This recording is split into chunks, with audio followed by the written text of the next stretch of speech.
The Archdiocese of Chicago is a vibrant and diverse faith community. We celebrate our faith through worship, evangelization, and reaching out to the needy. Welcome to Catholic Chicago.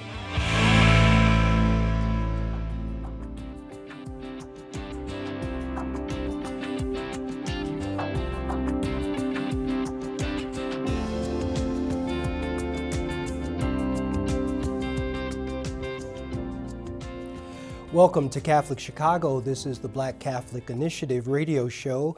I'm Deacon Jim Norman, Vicar for Deacons with the Archdiocese of Chicago. We're bringing you the experiences, the perspectives, and the insights of Black Catholics from north to south, east to west, discussing what's happening, what and who is having an impact, and how we move forward uniquely Catholic and uniquely Black. I'm delighted today to have with us Marcia Lane McGhee, co-author of the book Fat Luther, Slim Pickins. Welcome, Marcia. How are you? I'm great. Thank you so much for having me. I'll start here. I've spoken about this book as a fresh look at faith and the Catholic Church from the perspective of Black women navigating relationships, motherhood, careers, and a meaningful relationship with Jesus Christ and His Church. Is that accurate?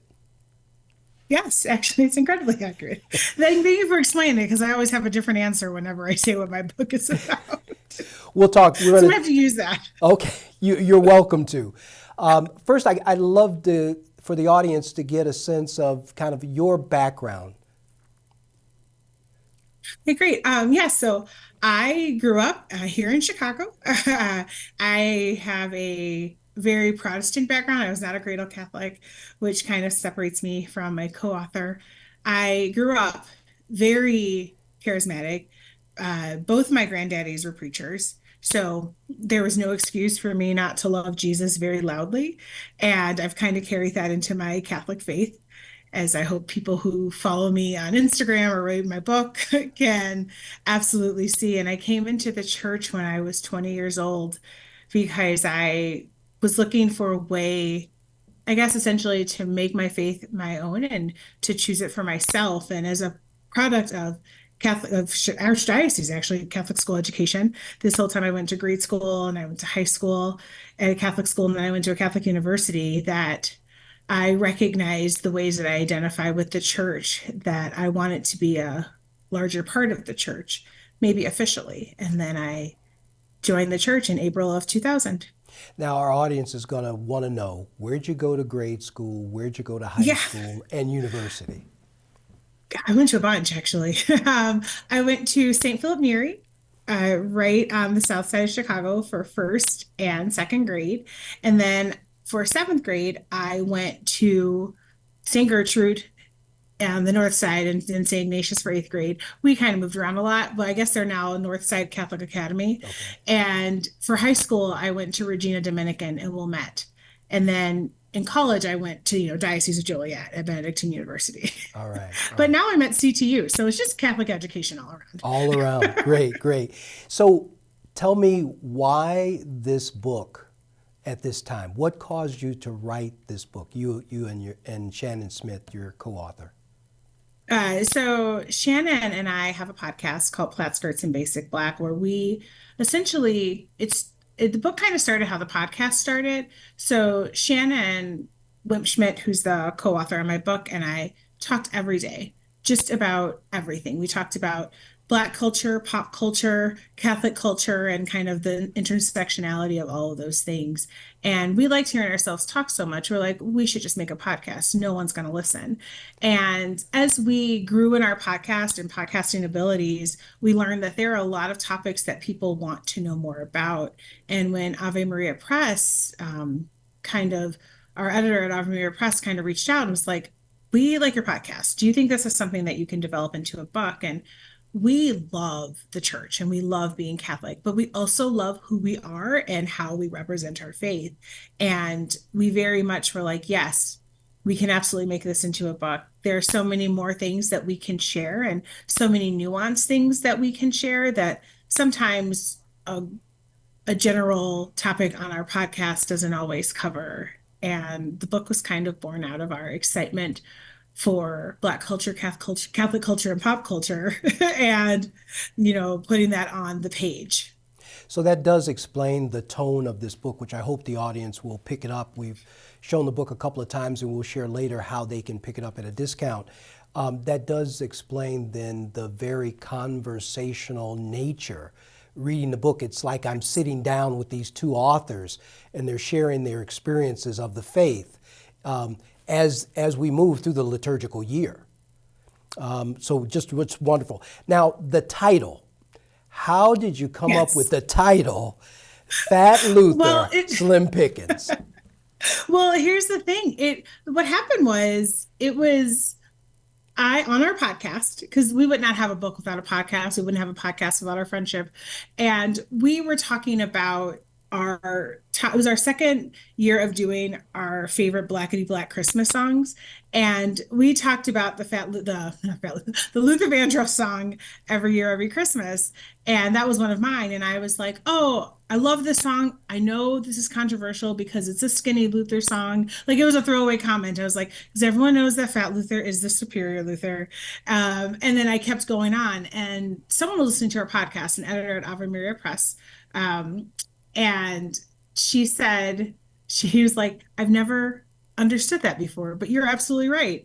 I love Luther Vandross. And yes, I would never would have categorized that. And I was like, oh, it's a whole non-debate Black culture. And she goes, can you tell me more about that? And so we start joking. We're like, we should just call the book That Luther and Other Tales, like, as a joke. But then we kind of love the idea of making Luther Vandross part of our title, even though he's not necessarily a significant part of the book, because Fat Luther, as opposed to Skinny Luther, has a lot to teach us about what it is to be accepted as you are. Because as most people know, if they know Luther Vandross, when he first came out in the scene, he was an overweight performer, but it didn't matter in a scene where everyone cared about looks and whatever people thought was attractive. This man with his beautiful voice and all of his gifts he had to offer, it didn't matter how he looked. We loved him for what he was and who he was and what he could give us. And so just so we think about that as Black Catholics, sometimes people try to change who we are. And whether or not we change our Blackness or our Catholicness and to fit into any category, we're still offered slim pickings. And so it's a funny title, but it's also a very real title, right? Like, we should embrace everyone as who they are and what they have to offer and not try to change them, but to love them where they're coming from. And that doesn't mean people who are, doing things they're not supposed to do. It means I recognize your gifts and your gifts have value. And we shouldn't have to try and make those fit into what our limited understanding is. Right.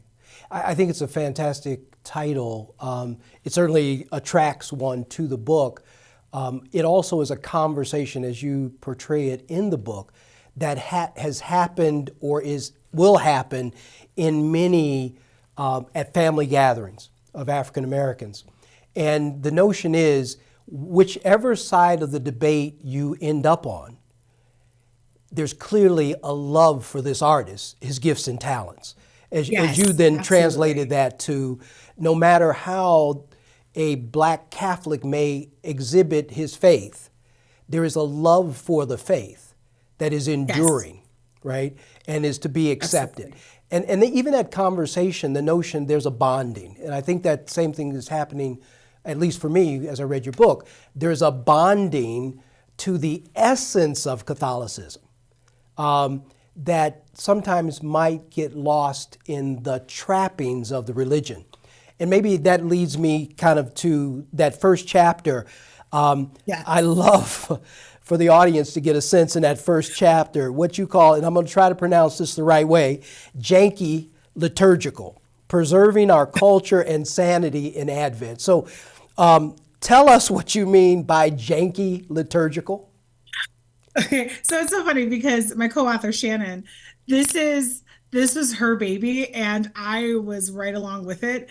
But it is being able to celebrate our faith and celebrate all the mysteries of it with what we have. It doesn't always have to be picture perfect. I think one of the things that she said in her reflection part was that, oh, it's Advent.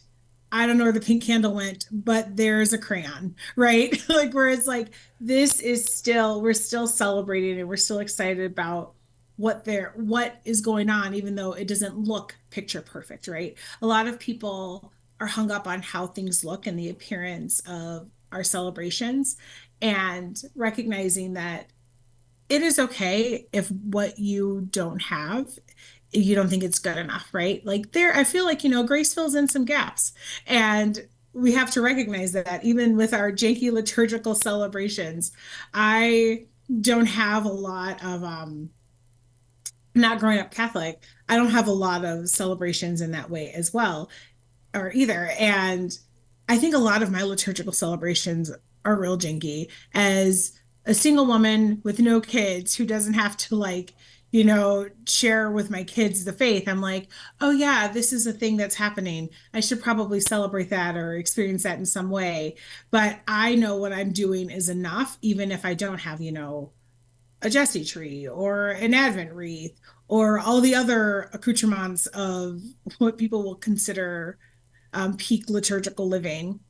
I know that in the spirit and what I do them and how I do them and how I come to the altar, grace fills in those things and what I lack.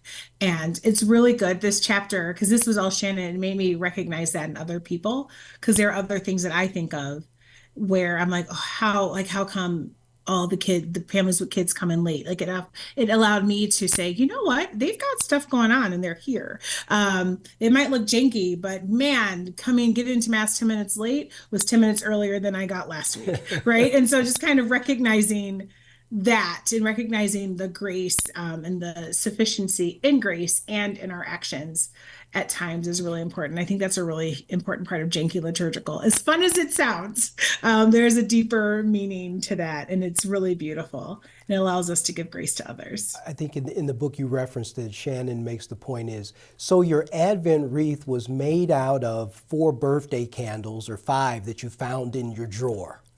Yeah. Exactly. The important underscore there was that the Holy Spirit and the grace of God is still with you. It didn't matter the size of the candles, that they weren't the appropriate color.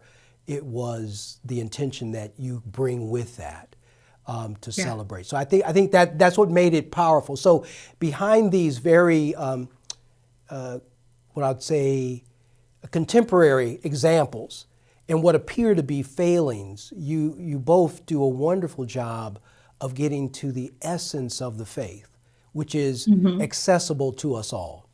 When we come back from break, I want to talk about the neck of the church and what you mean by the neck of the church, and then any other insights that you hope would be gathered from this wonderful book. So we'll come back, we'll go to break, and we'll come back and continue our discussion.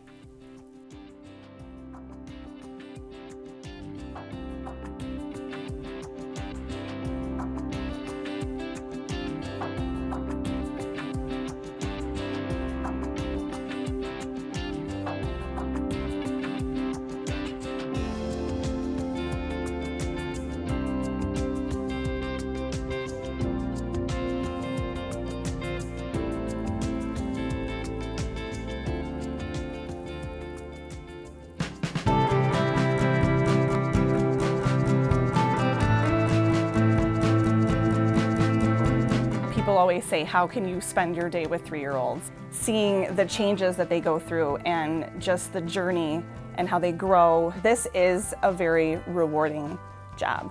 Even though at the end of the day, we're not the highest paid people on earth. And when I have a parent contact me and say, my child loves school, that to me, I'm setting that foundation for their love of learning, because really you are changing lives, you are molding lives. Shape the next generation of leaders. Teach. Apply today at archchicago.org/schooljobs. Do you have an old bicycle that's not being used? Consider donating it to Catholic Charities Veterans Bike Project of Lake County. Skilled volunteers are refurbishing bicycles to make them safe and ready to be used by veterans to get to and from their new places of work. We also gratefully accept financial contributions that are used to purchase bike helmets and other safety accessories. Our veterans have faithfully served the United States, and now it is our privilege to serve them. For more information on the Veterans Bike Project of Lake County, call 847-782-4219. That's 847-782-4219.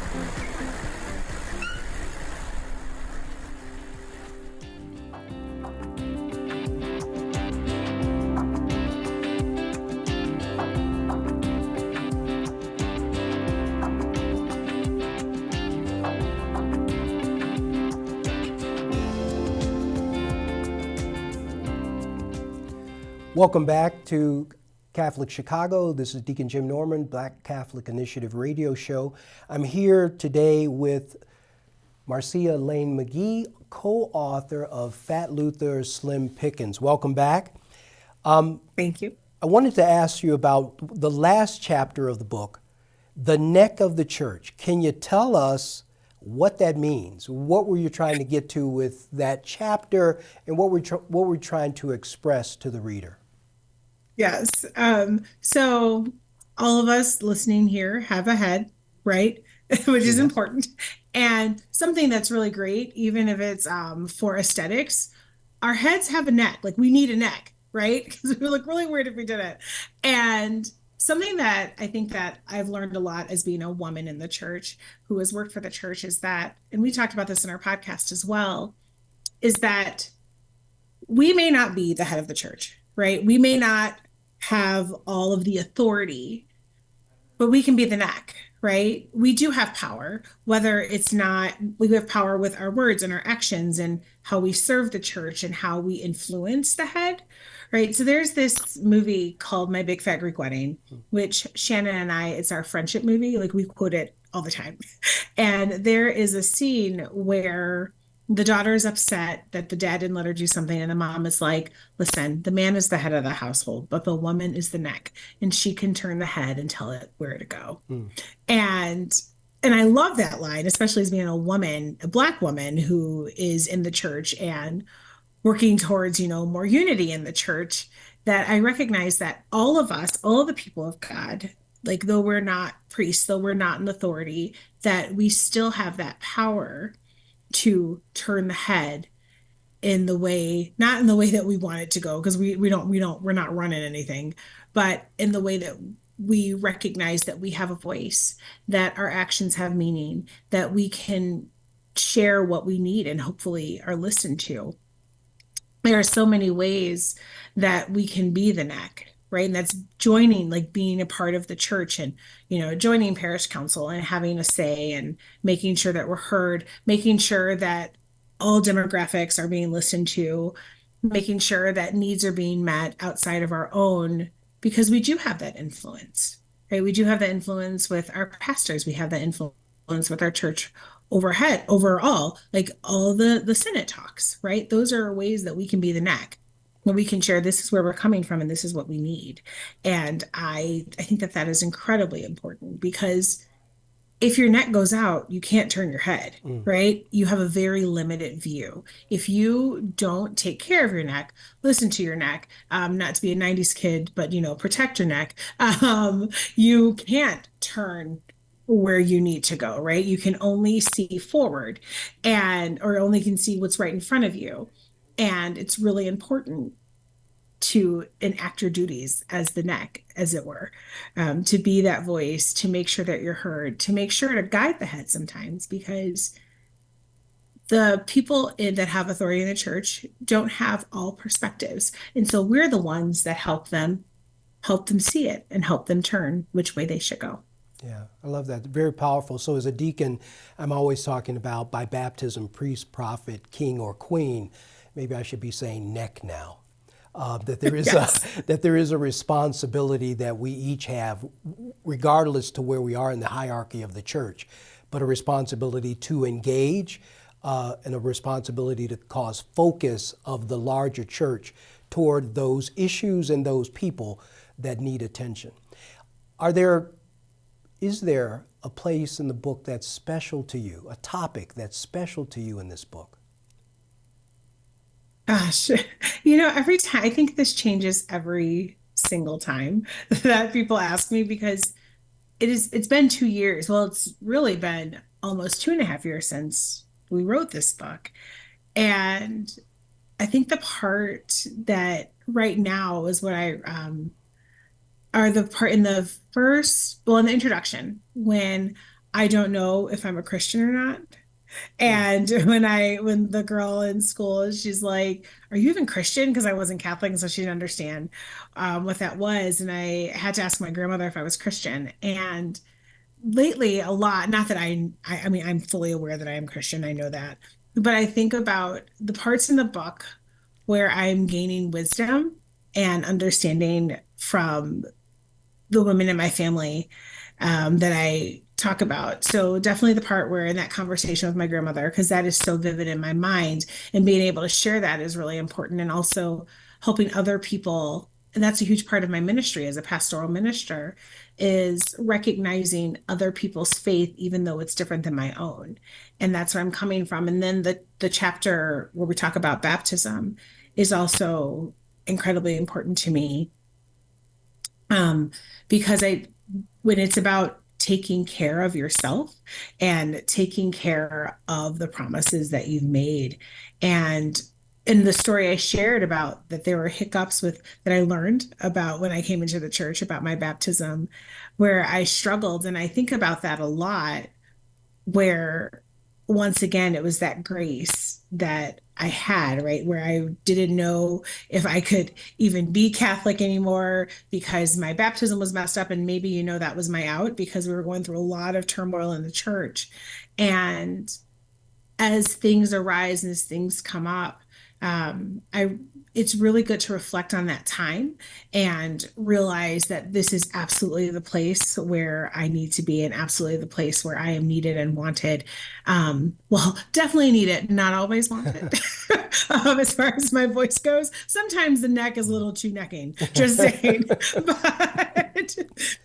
at the same time, just recognizing the beauty in that and making the choice for the church for the second time. Those are really important points for me in the book. Okay. We know you as a co-author. You made reference to it. What are you currently doing? Currently, I'm a graduate student. I am at Catholic Theological Union in Hyde Park here in Chicago, and I do a lot of freelancing, speaking and writing, but I also work part-time at a Catholic school, doing outreach and communications. Okay. Okay. Wonderful. So. Wonderful.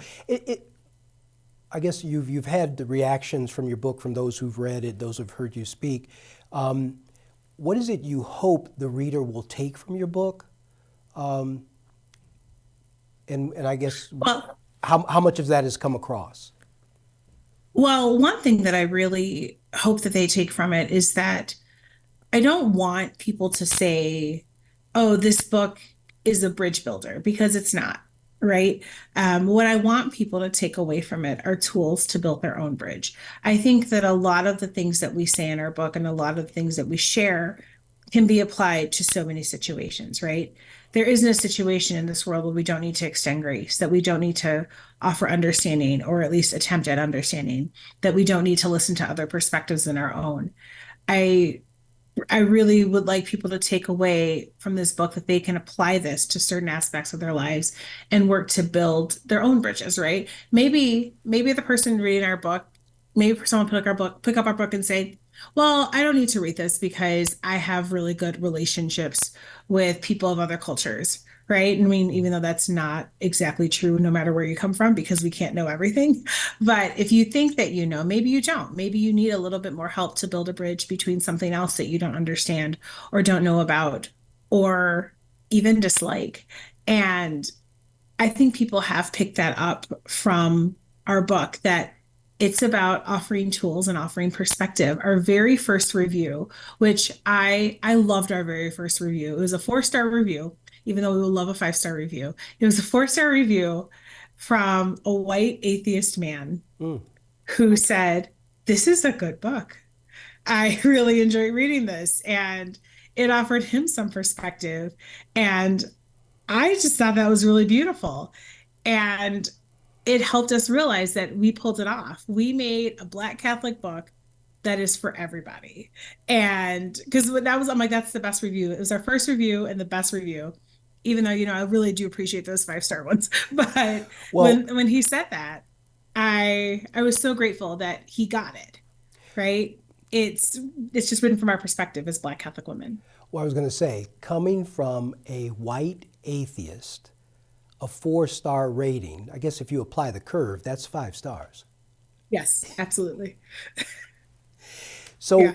you mentioned earlier, you also, we want to make sure that our audience knows how to purchase the book again, Yes. and purchase it at a discount, and you're going to help them do that. So what Yes, does one need to do? I'm super helpful. So you can go to avemariapress.com. You can purchase our book, and if you put in the code FATLuther, all one word, you can save. I believe it's save 20% and get free shipping. So it comes at a great discount. So it comes out to be about $15. So you'll save on the book and on shipping, and it'll come right to your door. All lowercase? And if you ever meet me in person, I'll sign it for you. All right. All lowercase? All one word, but all uppercase. All one word, all uppercase. All right. Yes. Thank you. And you mentioned your podcast. How frequently are you and Shannon on? You mentioned the podcast is Plaid Skirts and Basic Black. Is that right? Yes, another weird name, I know. but yes, Plaid Skirts and Basic Black is our podcast. We are currently developing our next season, so stay tuned. Our last episode that we uploaded was in November, and we talked about the Barbie movie, which was super fun. And we kind of talk about that from a Black Catholic perspective.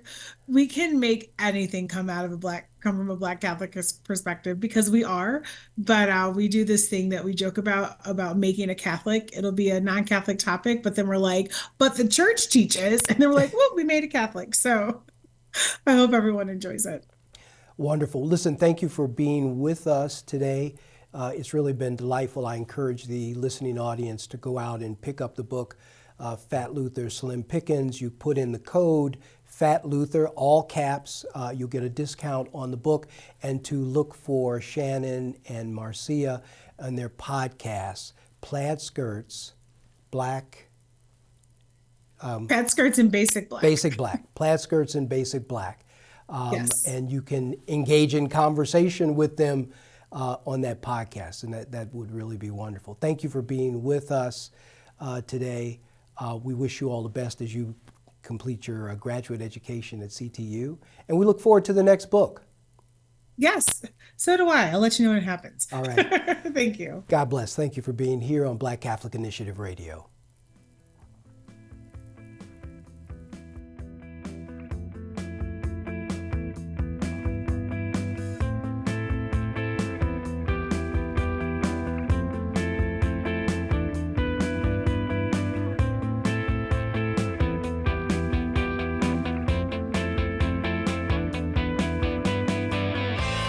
Ustedes han escuchado al programa arquidiocesano de Chicago Católico, llegando a toda la área metropolitana de Chicago cada viernes.